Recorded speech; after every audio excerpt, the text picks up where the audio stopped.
इस कार्यक्रम के पुण्यार्जक हैं स्वर्गीय श्री माणक चंद जी जैन, स्वर्गीय श्रीमती जमुना देवी जैन, श्री भीमराज जी जैन, श्रीमती कमला देवी जैन, श्री बगदी लाल जी जैन, श्रीमती विमला देवी जैन, श्री सुरेश कुमार जैन, श्रीमती मीना देवी जैन, श्री शशांक जैन, श्रीमती निशा देवी Jain, Akshay Jain, Kinjal Jain, Sejal Jain, Pinkal Jain, Khushal Jain, Nilay Jain, Purvanshi Jain, Udaipur Rajasthan. Adinath soap stone Udyog, Ajitnath minerals industry. Shri Suresh Chand Jain, Shrimati Rajni Jain Pahadia, Shri Saurabh Jain, Shrimati Nidhi Jain Mumbai, Sanidhya एवं Naysha Jain Pahadia Mumbai, Shri Praveen Jain, Shrimati Shilpi Jain Patni, Jivesh Rusheel Jain Patni Delhi. SSJ finance and securities private limited.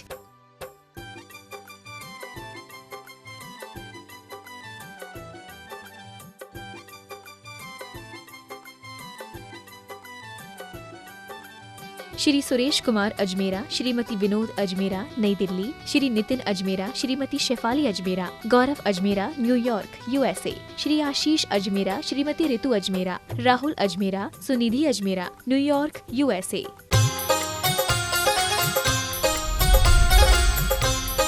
प्रमाणिक समाधान।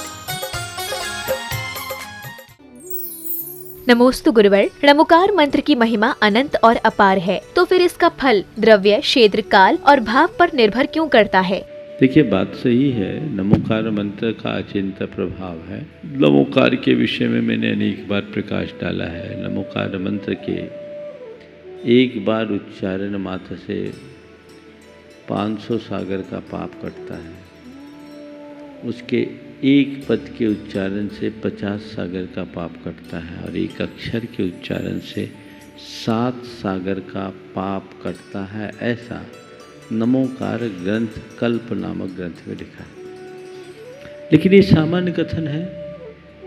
हम कोई भी कार्य करें, उसमें हमारी जितनी गहरी भाव विशुद्धि होगी, हमें उसका उतना फल मिलेगा। जितने अनुकूल वातावरण में करेंगे, उसका फल हमें उतना मिलेगा। हम मंदिर में नमोकार जपते हैं उसका, घर में जपते हैं उसका, किसी तीर्थ क्षेत्र में जपते हैं उसका, और तीर्थ क्षेत्र में भी सम्मेत शिखर में जपते हैं उसका, और सम्मेत शिखर जी में पारसनाथ भगवान के टोंक में जपते हैं उसका। अंतर होता है, क्योंकि द्रव्य क्षेत्र काल भाव से हमारी भाव दशा प्रभावित होती है, और जैसी हमारी भाव दशा होती है वैसा ही हमें फल भी प्राप्त होता है। नमोस्तु गुरुवर। विद्यार्थियों को भावना योग करते समय कौन सी कमांड देनी चाहिए, और साथ ही भावना योग से किस प्रकार दूसरों को लाभान्वित करूं, जिससे वे अपने जीवन को सरल और सुखद बना सके? मेरी समझ में भावना योग का जो एक स्वरूप है, उसमें जीवन के लिए आधारभूत जो जरूरी बातें लगभग सब समाहित हैं। आप उसे ही अच्छे ढंग से कीजिए, और फिर कहीं कोई ज़रूरत पड़े तो अपने हिसाब से जो अपेक्षित कमांड है वो अतिरिक्त डाल सकते हैं। आपने बहुत अच्छा भाव व्यक्त किया है कि मैं तो सीख गई, और भी इसका लाभ ले, इसके लिए मैं क्या करूं। तो उसके लिए आप चाहिए कि लोगों को अवेयरनेस लाएं, विभिन्न माध्यमों से लोगों तक ये बात पहुंचाएं कि देखो भावना योग कितना उपयोगी है। मैं भावना योग से इतना प्रभावित हुई, आप लोग भी प्रभावित हो, जीवन में बदलाव आएगा, स्टेबिलिटी आएगी, हम काम करने की क्षमता बढ़ा पाएंगे, अपनी नेगेटिविटी को कम कर पाएंगे, अपने स्ट्रेस को मैनेज कर पाएंगे। जो आपका अपना एक्सपीरियंस है उसे अपने परिचितों और संपर्कियों के मध्य पहुंचाओ, उन तक बताओ, वो आपसे मोटिवेट होंगे और आगे बढ़ेंगे। और बड़ा सिंपल सा तरीका है। भावना योग के लिए किसी प्रशिक्षक की ज़रूरत नहीं है, इसको केवल प्रमोशन की ज़रूरत है। जो लोग भावना योग के प्रशिक्षक की बात करते, प्रशिक्षण तो वहाँ है नहीं। प्रशिक्षण तो जो महाराज कह रहे सो आपको करना है, वहाँ केवल प्रमोशन की बात है। तो आप प्रमोट करो, प्रमोशन करो, और जो भी इसको प्रमोट करना चाहते हैं सबका स्वागत है। बहुत लोग कर ही रहे हैं। अभी ऑनलाइन भी भावना योग की परंपरा चली 21 दिन तक, कुछ लोग उसके बाद भी कंटिन्यू कर रहे हैं। सभी को चाहिए इसे जैनों तक नहीं, जन जन तक फैलाने का प्रयास करें। नमोस्तु गुरुवर। कुएं का पानी छानने पर जीवानी विधि पूर्वक यथास्थान पहुंचा देते हैं, लेकिन 48 मिनट बाद उपयोग में लेने के लिए पुनः छानते हैं। गुरुदेव, उस जीवानी को कहाँ डालना चाहिए जिससे हमें पाप न लगे? बहुत अच्छा सवाल है। देखिए, पहली बात तो यह है कि पानी को आप छानते हैं और जीवानी करते हैं, जिनवानी नहीं। जीवानी यानी उसमें जो जीव हों उसे वापस पानी में डालने का नाम है जीवानी। हमने छाना, उसे वहाँ का वहाँ पहुँचाना। तो पहला प्रयास तो ये करना चाहिए कि जो आए तुरंत उसे गर्म कर दें, कुनकुना कर दें 48 मिनट के भीतर। तो आपको 6 घंटा या 12 घंटा तक फिर कुछ करने की ज़रूरत नहीं होती। फिर आप उसको वापस ले दोबारा गर्म कर लें, बार बार छानने की ज़रूरत नहीं होगी। लेकिन यदि ये संभव नहीं है तो दोबारा आप उसे छान कर वापरिए और उसमें हो रहने वाले जीवानी को आप मूल स्थान में ही समर्पित कीजिए, घर में नहीं, दूसरी जगह नहीं। इससे पाप होगा। जिस जलाशय से आप जल लेकर आए हैं, बिना किसी आलस्य और प्रमाद के आपको वही करना चाहिए। कह रहे बच्चे लोग कैसे करें, ये चर्चा मैंने की है व्रतियों के लिए। पानी छानने की जो प्रक्रिया है, अब नल का पानी आप छान रहे हो तो कहाँ डालोगे? ये कुएं के पानी की बात की है, जो व्रती लोग हैं उनकी बात की। सवाल भी शायद इसका उसी भाव से होगा, है ना, चौके के हिसाब से। बाकी लोगों का नल का पानी तो छानना केवल एक सिंबॉलिक क्रिया है। नमोस्तु गुरुवर, कभी कभी किसी का भला करने के लिए कुछ कड़े निर्णय लेने पड़ते हैं जो सामने वाले को हितकर नहीं लगते हैं। इस परिस्थिति में हमें क्या करना चाहिए? अगर किसी के हित के लिए हमें कड़े निर्णय लेना पड़े तो उसे हमें स्वीकार लेना चाहिए और उसी में उसका हित है। वो कड़ा निर्णय देखने में कड़ा है लेकिन परिणाम अच्छा है। नमोस्तु गुरुवर, पैसे लेकर सारी जिंदगी हम बाजार जाते रहे लेकिन सुख नहीं मिला, तो गुरुदेव सुख कहाँ और किस प्रकार प्राप्त होता है? बहुत सुंदर। पैसा लेके पूरी जिंदगी बाजार में घूमते रहे, सुख नहीं मिला, सुख कहाँ प्राप्त होगा? बस जिस दिन पैसे का मोह छोड़ोगे और बाजार में घूमना बंद करके अपने भीतर झांकोगे, सुख ही सुख मिल जाएगा। सुख बाहर नहीं, सुख भीतर है। अपने घर को देख बावरे, सुख का जहाँ खजाना रे। क्यों पर में सुख खोज रहा तू, क्यों पर का दीवाना रे। मुश्किल तो यही है कि लोग धन दौलत में और चीज़ों में सुख खोजते हैं, जबकि सुख तो हमारी आत्मा में बसता है। जिसे इसकी पहचान हो जाती है, उसकी सारी दिशा और दृष्टि सब बदल जाती है। नमोस्तु गुरुवर, यदि प्रशंसनीय कार्य करने के बावजूद लोग आभार व्यक्त न करें तो हमारी क्या प्रतिक्रिया होनी चाहिए? देखिए, एप्रिसिएशन बहुत अच्छा गुण है और कोई भी अच्छा कार्य करे तो हमें उसे अप्रिशिएट करना चाहिए। प्रशंसा मरणासन व्यक्ति में भी प्राण फूंकने का काम करती है। तो कोई भी अच्छा कार्य करे तो हमें उसका खुले दिल से प्रशंसा करनी चाहिए। प्रशंसा से प्रेरणा मिलती है, प्रोत्साहन मिलता है, तो प्रशंसा का कार्य तो करना ही चाहिए। लेकिन रहा सवाल कि मैं अच्छा कार्य करूं और अपेक्षा भी रखूं कि प्रशंसा न करे और फिर लोग प्रशंसा करें और वहाँ प्रशंसा न मिले तो क्या करें? स्वाभाविक है, मायूसी लगती है, लेकिन घबराना नहीं चाहिए। हमें अपने आप को संभाल कर रखना चाहिए। एक वाक्य कहता हूँ, मैं कोई अच्छा कार्य करूँ ये मेरा पुरुषार्थ है। मैं कोई अच्छा कार्य करूं ये मेरा पुरुषार्थ है और लोग उसे अच्छा माने और सराहे ये मेरा भाग्य है। हमारे हाथ में मेरा पुरुषार्थ है, हमारे हाथ में हमारा भाग्य नहीं है। कई लोग हैं जो अच्छा कार्य नहीं करते फिर भी प्रशंसा पा जाते हैं, और कई लोग हैं जो खूब जान लगा देते हैं तो भी उनको प्रशंसा नहीं मिलती। लोग कहते हैं हमें जस नहीं मिलती। क्या करें? इस विषय में प्रायः प्रश्न आता है। इसके पीछे एक बात आप सबको बताता हूँ। भगवती आराधना में एक बहुत अच्छा प्रसंग आया। वर्षों ये सवाल आते रहे, मैं तरह तरह से जवाब देता रहा, लेकिन जब भगवती आराधना का स्वाध्याय कर रहा था उसमें एक प्रसंग मिला, उससे पूरा मेरी सोच ही बदल गई। उसमें लिखा कि जो व्यक्ति अच्छा काम करने वालों की सराहना नहीं करता, औरों का अपमान और तिरस्कार करता है, वो ऐसा कर्म बांधता है कि कहीं उसकी प्रशंसा नहीं होती और जगत में तिरस्कृत होता है। तो ऐसे लोग जो रात दिन खटने के बाद भी उपेक्षा के पात्र बनते हैं, उन्हें हताश नहीं होना चाहिए। उन्हें ये सोचना चाहिए कि ये मेरे खोटे कर्म की देन है। मैंने औरों की सराहना पहले नहीं की, इसका परिणाम मुझे ऐसा मिल रहा है। चलो बीत गया सो बीत गया, अब मैं संभल करके चलूं ताकि आगे का जीवन मेरा ठीक हो। और अच्छा करने पर जब ऐसा नहीं मिल रहा है तो बुरा करूंगा तो और क्या होगा। तो ऐसे सिचुएशंस में अपने आप को हताश करने की जगह अपना प्रयास तेज करना चाहिए। यदि ऐसा करते हैं तभी उसके सही परिणाम। नमोस्तु गुरुवर, पति द्वारा दी गई शारीरिक प्रताड़ना को महिलाओं का सहन करना व्यभिचारी पुरुषों के लिए घरेलू हिंसा का लाइसेंस नहीं है। गुरुदेव कृपया इस प्रसंग पर उचित प्रकाश डालने की कृपा करें। देखिए, ऐसा लगता है कि प्रश्नकार बहुत गहराई से सुनते हैं, पर उन्हें थोड़ा आशय पकड़ना चाहिए। हमने जो उदाहरण दिया उस उदाहरण का प्रयोजन ये नहीं कि घरेलू हिंसा हो। घरेलू हिंसा तो होनी ही नहीं चाहिए, मारपीट भी बिल्कुल नहीं होनी चाहिए।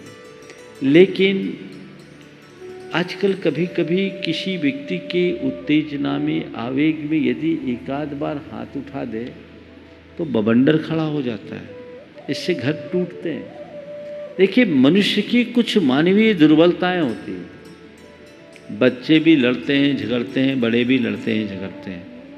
हालांकि हमें इसे पूरी तरह नियंत्रित रखना चाहिए, प्रेम से हिल मिल करके काम करना चाहिए। हिंसा का तो कतई प्रोत्साहन देना ही नहीं चाहिए। लेकिन यदि कोई व्यक्ति किसी वजह से हिंसा कर दे तो उसका प्रतिवाद हमें सकारात्मक तरीके से करना चाहिए, नकारात्मक तरीके से नहीं। मेरे कहने का प्रयोजन यही था, सह करके आप ज़्यादा शांति पाओगे, कहकर या उसका प्रतिकार करके नहीं। प्रतिकार किसी भी कार्य का अच्छा परिणाम नहीं होता। हम अपने व्यवहार से सामने वाले के हृदय को भी तो बदल सकते हैं। मैंने कहा था कि पागल के प्रलाप को भी झेलना पड़ता है, और उसने उस समय आपने नहीं सोचा। उस महिला के उद्गार में मैंने कहा था कि मैं यही सोचती कि उस समय उनके अंदर पागलपन का दौरा आ जाता। एक दृष्टिकोण है। कई बार व्यक्ति का ऐसा स्वभाव बन जाता है तो क्या करोगे? उससे लड़कर अलग रहोगे, झगड़ा करोगे, उसको जेल में डलवाओगे?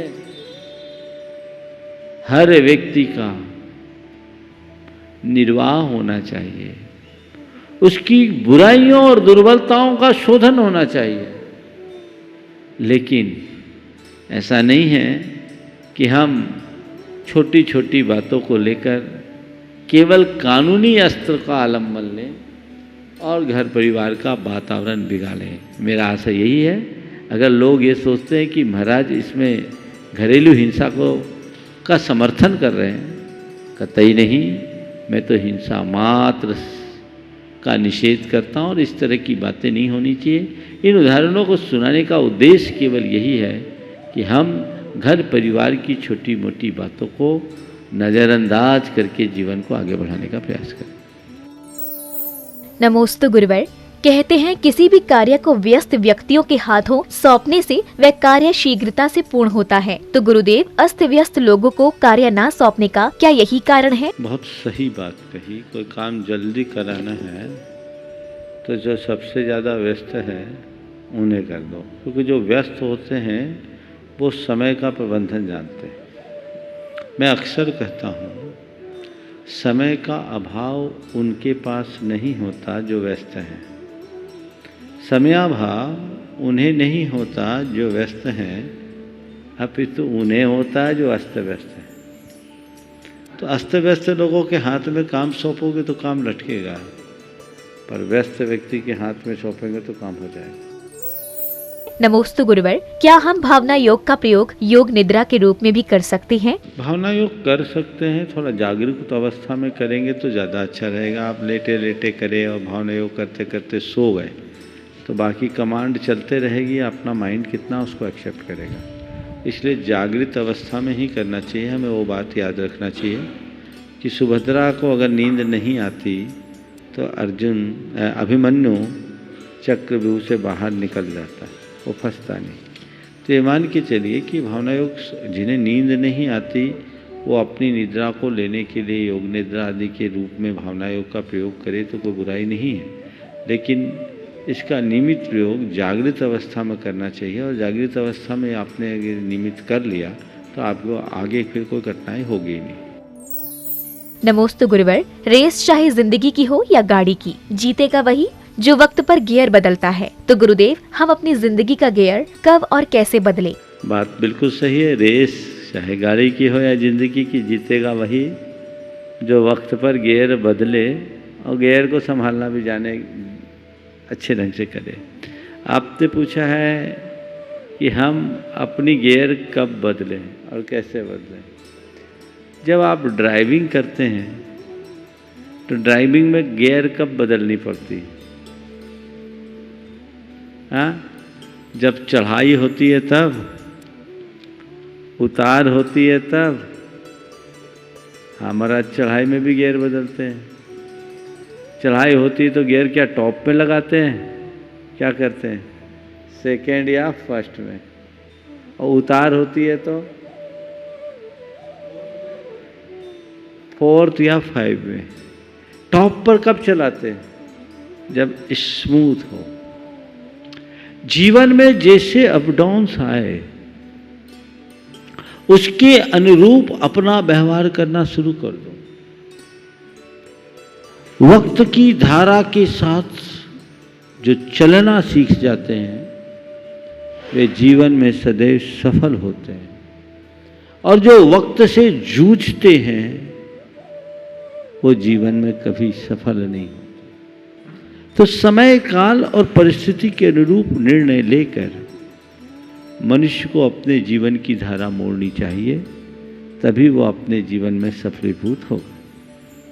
अप में आप गियर फर्स्ट या सेकेंड में करते हैं, है ना, सेकेंड गियर में चलाते हैं। इसका मतलब मैं आपको एक बात बता रहा हूं, जीवन में जब भी चढ़ाव हो नम्रता ले आओ। क्या करो? जब तुम आगे बढ़ रहे हो, ऊपर चढ़ रहे हो, विनम्र बन जाओ। जितनी ऊंचाई का स्पर्श उतनी नम्रता हो। और जीवन में जब ढलान आने लगे हताश मत हो, अपने गियर पर नियंत्रण रखो। आप 4th गियर में चलाते ना, ढलान में, सेकंड में, ढलान में भी सेकंड। अब हमारा तजुर्बा नहीं है, बहुत साल हो गए, ज़्यादा गाड़ी चलाए नहीं, सेकंड में चला। ढलान आए धैर्य रखो। मोड़ में भी आपको अपनी गियर बदलनी पड़ती है ना, टर्निंग के लिए। तो जब भी जीवन में कोई घटना घटे, कोई मोड़ आए, उस दशा में हम अपने अंदर परिवर्तन लाने के लिए तैयार हो जाएं। जो मनुष्य विनम्रता, सरलता, सहजता, धैर्य और सहनशीलता को अपने भीतर विकसित करके जीवन की गाड़ी चलाता है, वो जीवन में कभी विफल नहीं होता।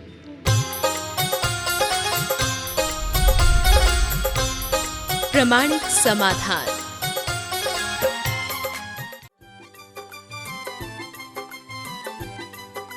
इस कार्यक्रम के पुण्यार्जक थे स्वर्गीय श्री माणक चंद जी जैन, स्वर्गीय श्रीमती जमुना देवी जैन, श्री भीमराज जी जैन, श्रीमती कमला देवी जैन, श्री बगदी लाल जी जैन, श्रीमती विमला देवी जैन, श्री सुरेश कुमार जैन, श्रीमती मीना देवी जैन, श्री शशांक जैन, श्रीमती निशा देवी Jain, Akshay Jain, Kinjal Jain, Sejal Jain, Pinkal Jain, Khushhal Jain, Nilay Jain, Purvanshi Jain, Udaipur Rajasthan.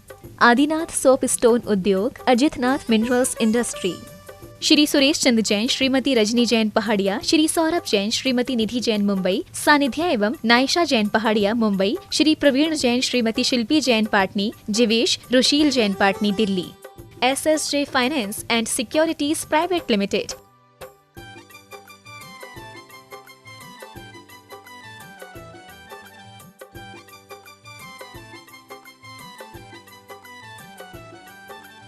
Shri Suresh Kumar Ajmera, Shrimati Vinod Ajmera, New Delhi, Shri Nitin Ajmera, Shrimati Shefali Ajmera, Gaurav Ajmera, New York, USA, Shri Ashish Ajmera, Shrimati Ritu Ajmera, Rahul Ajmera, Sunidhi Ajmera, New York, USA.